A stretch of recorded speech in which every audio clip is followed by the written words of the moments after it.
यदि हमने किसी से प्रेम उसके सुंदरता और चेहरे की आकर्षण से किया है तो निश्चित है हम उसे भली प्रकार से नहीं जानते। कभी हमने उसकी अच्छाइयाँ और बुराइयाँ जानने की कोशिश ही नहीं की।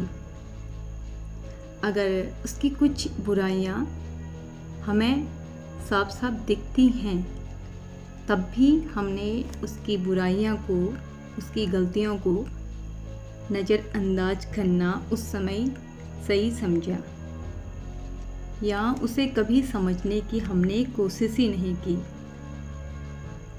बस उस समय हमारी एक ही कोशिश थी उसे पाने की। और जब हम अपने प्रेम को या उस इंसान को पा लेते हैं जिसे हमने उसके बाहरी सुंदरता के कारण पसंद किया है और प्रेम किया है, धीरे धीरे उसका अच्छा बुरा हर प्रकार का स्वरूप खुलने लगता है। उसके बाद बात आती है समझने की, विचारों की, शिक्षा की, संस्कारों की, आदतों की, जिसके बारे में हमने कभी सोचा भी नहीं।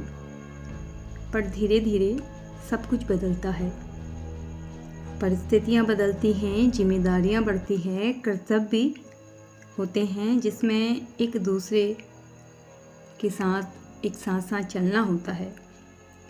पर तब ये दोनों ही एक दूसरे के विपरीत होते हैं या एक दूसरे के विपरीत हो सकते हैं, और तब बात समझ में आती है कि प्रेम बाहरी सुंदरता का नाम नहीं है, यह तो भीतरी सुंदरता और समझदारी की बात है, जिसके कारण ही रिश्ते चल सकते हैं या अच्छे रिश्ते बन सकते हैं। धन्यवाद।